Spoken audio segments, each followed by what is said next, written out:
자, 구독하기와 좋아하기 항상 저의 큰 힘이 됩니다. 안녕하십니까. 2월 12일 월요일 러펀드의 증시 토크입니다. 자, 이번 주는 설 연휴가 끼어 있다 보니까 월요일이 뭐랄까 연휴의 직전인 것 같은 그런 느낌입니다. 자, 어쨌거나 이제 2월 설 명절을 눈앞에 두고 있는데요. 그런데 증시는 설날의 설레임 같지 않고 오히려 좀 무거운 흐름이 지난주 내내 그리고 2월 첫 주에 지속되었죠. 자, 그러다 보니까 투자자분들의 심리가 많이 위축되어 있는데요.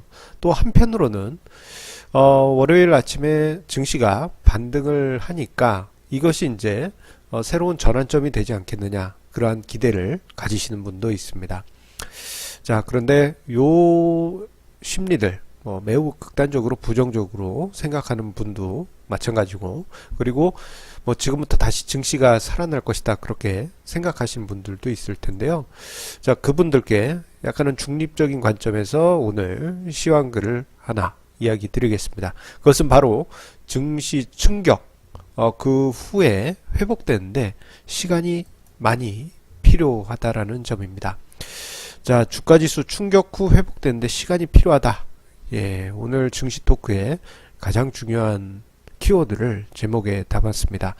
자, 오늘 증시가 잠깐 반등하니까 투자자들 중에는요, 증시가 V자로 이렇게 급반등하는 거 아니냐, 그렇게 기대하시는 분들도 있습니다. 자, 그런데요, 주식시장이란 게 그렇게 녹록치 않습니다. 이렇게 급반등 V자형으로 약세장이 갑자기 돌아서는 그런 케이스는요, 증시가 버블기에 급등하는 그런 상황 외에는 거의 찾아보기가 힘듭니다. 자, 그래서 지난주 금요일 글에 제가 이렇게 한번 언급을 드렸습니다.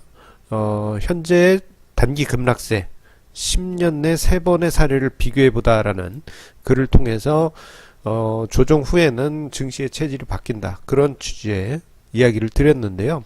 그때 언급드렸던 세 가지 시기를 다시 한번 떠올려 보겠습니다.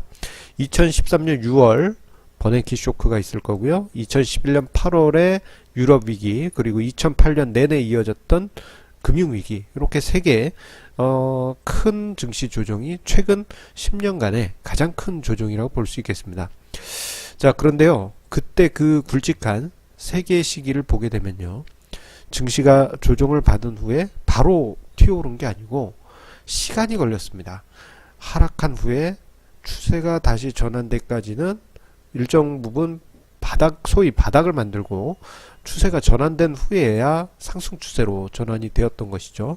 그래서 제가 이제 표로 준비를 해봤습니다.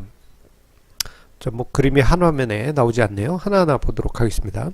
자, 맨 처음에 왼쪽 상단에 있는 것은 2013년 6월의 버냉키 쇼크 때입니다. 근데 그때는 가장 짧게 쇼크가 끝났습니다. 자, 그렇다 하더라도요, 그때 당시 한 달 내내 증시가 하락을 했고, 그 증시가 하락 추세를 벗어났다라고 판단하기까지는 한 달여의 시간이 필요로 했습니다. 제법 긴 시간이 걸렸던 것이죠. 자, 지금 올해 2월 증시 하락을 감안해 본다면 요 기간에 지금 절반 정도밖에 안 온 셈입니다. 그래서 지금이 그때처럼 갈 것이다 라고는 보기는 어렵지만, 그렇다고 해서 지금 바로 증시가 2월 약세장이 바로 돌아선다라고 보기는 또 어려운 부분이 있습니다. 자, 그리고 2011년 8월 유럽 쇼크 때를 보게 되면요, 그때 이제 8월 내내 하락한 후에 반등을 보였지만 그 하락세가 9월까지 지속이 됐습니다. 자, 즉 이 추세가 돌아서는 데까지는 10월 초가 돼서야만 추세 전환을 확인할 수 있었는데요. 그 기간이 2달이 넘어갔습니다. 자, 쇼크 시작 후 2개월 소요, 2011년 8월. 그리고 쇼크 시작 후 한 달 이상의 소요, 2011년 6월이었고요. 2008년 금융위기 같은 경우에는 최저 바닥을 확인한 후 2달 정도 지난 뒤에야 증시가 충격에서 벗어나기 시작했습니다. 그러니까 한 달 내에 증시가 쇼크를 벗어난다? 그러하기에는 조금 무리가 있는 것이죠. 그렇기 때문에 지금 2월 달에 증시 쇼크도 짧게 끝나면 다행입니다만 어느 정도 좀 뭐랄까 좀 기간 조정이 필요할 수 있겠다라는 생각을 해보게 되는데요. 이렇게 이제 기간이 필요한 이유는 세 가지 이유에서 그렇습니다. 자, 그것은 바로 레버리지 축소, 그리고 심리적 안정, 그리고 확인, 요 세 가지 과정이 필요하기 때문입니다. 특히 이제 레버리지 축소 같은 경우에는요, 우리가 중요하게 봐야 될 부분이기도 합니다.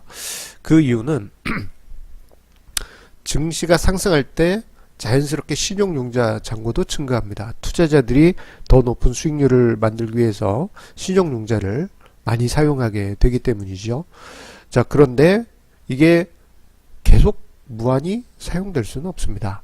어느 정도 선이 되면요, 신용융자 잔고도 부담스러운 수준에 이르게 되고, 증시가 하락하게 되면 그 순간부터 신용융자를 사용한 레버리지 투자자들이 겁을 먹고 시장에서 이탈하기 때문입니다. 그래서 증시 조정기에는요, 신용융자가 급격하게 줄어들면서 그 구간마다 시장 충격을 크게 주는 그런 특징이 있습니다. 자, 대표적으로 2008년 금융위기 때는 신용융자 잔고가 4조 원대에서 1조 원대까지 거의 뭐 이건 급감했다고 해도 과언이 아니었었고요. 그 후에 차화정 장세 속에 거래소 쪽을 중심으로 해서 신용융자 잔고가 급증을 했는데요. 요게 이제 2011년 8월에 7조 원대 부근에서 4조 원대까지 거의 절반 가까이 감소하면서 그 후에야 다시 시장이 체력을 찾아갈 수 있었습니다.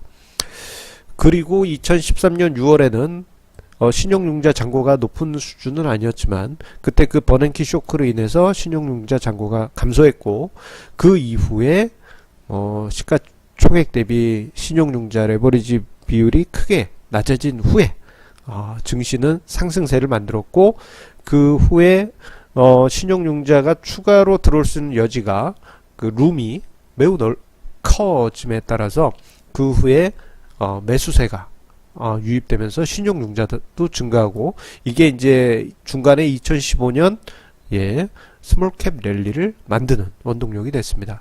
자, 요 그림을 보게 되면요, 증시가 상승하는데 모멘텀을 주는 건 신용융자가 맞지만 바닥을 주는 관점에서는 신용융자가 충분히 감소할 필요가 있습니다. 그런데 지금 현재 보게 되면요, 신용융자 고공권이죠.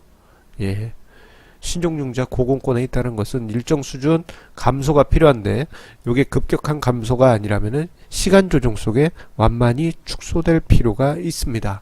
그래야지만 우리가 더 큰 상승을 만들 수 있기 때문입니다. 자, 그리고 두 번째로는 투자 심리입니다. 이 투자 심리는 마치 유리잔과 같아서요, 뭐 잘 버티면 잘 버티지만, 이게 유리를 깨보신 분은 아시지만 정말 허무하게 어떤 임팩트 지점을 콕 때리면은 정말 힘을 안 주고도 콕 깨집니다. 마치 그런 것처럼 2월 증시가 정말 허무하게 깨졌지 않습니까? 그래서 그게 다시 회복이 되기 위해서는요, 이게 다시 조립되는 시간이 필요하고, 그리고 이 조립되는 과정에서 더 큰 충격이 없어야지만 됩니다. 그래야지 다시 유리가 모아지고 다시 제 모습을 갖추기 때문이죠. 그렇기 때문에 이러한 그 섬세한 투자 심리, 유리 같은 투자 심리가 회복되기 위해서는 시간이 필요합니다. 사람의 마음과 너무 똑같습니다. 단숨에 회복되기 어렵고 투자 심리가 안정을 찾는 데는 일정 부분의 시간이 필요한 것입니다. 그리고 이 시간과 더불어서요, 지금 시장에서는 확인이 꼭 따라줘야 됩니다. 유리잔이 깨졌다 다시 붙었다 하더라도 시장이 보았을 때 이게 다시 긍정적인 시장 체력이 되었다라는 확인이 필요한데요. 뭐 악재가 사라졌다라든가 또는 어떤 호재성 제로가 나왔다라든가 이런 부분이 있어야지만 시장은 확신을 가지고 다시 긍정적인 에너지를 펼칠 수가 있습니다. 자, 지금 같은 경우에는요, 미국이 장기금리 시장금리가 상승함에 따라 가지고 글로벌 증시가 꽁꽁 얼었습니다. 장기금리가 상승해서 요게 이제 그 미국 경제와 글로벌 경제의 발목을 잡지 않겠느냐, 그런 우려감이 팽배했기 때문이죠. 자, 그런데 요것을 조금 심층적으로 생각해 보게 되면요.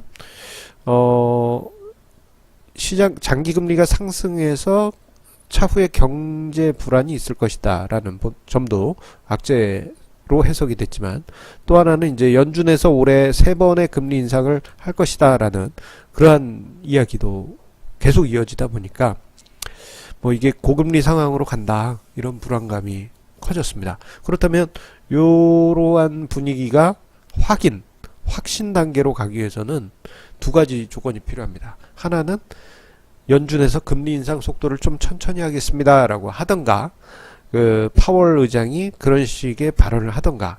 근데 지금으로서는 아직은 여지는 없어 보입니다. 매파 성향의 그런 발언들이 계속 나오고 있기 때문에 현재로서는 예정대로 금리 인상 수순을 밟을 가능성이 크고요. 혹은 시장 금리가 상승했음에도 불구하고 그것을 초과하는 경제 성장률이 뒤떨어졌다. 그러면은 요거는 골디락스 장세로 변할 수가 있습니다. 그래서 이러한 이제 확인이 필요하기 때문에요. 그 확인이 나올 때까지는 좀 시간이 필요합니다. 그래서 뭐 급하게 여기서 더 추가 하락을 하지 않더라도 확인까지 시간이 필요하기에 시장이 단숨에 돌아서기는 좀 어려울 수 있다는 점을 염두에 둘 필요가 있겠습니다. 자, 그래서 제가 드리고 싶은 얘기는 뭐 시장이 바닥을 다지고 다시 올라가는데 시간이 걸릴 것이다, 그 얘기를 하려고 한 게 아니고, 좀 뭐랄까, 시장이 바로 반등할 것이라고 그렇게 조급하게 생각하지는 마시라는 점을 강조드리고 싶습니다. 오늘 당장 반등해서 시장이 돌아섰어 라고 생각을 하면요, 그러다 갑자기 증시가 조정이라도 받았다, 그렇게 될 경우에는 이게 투자 심리가 힘들어집니다.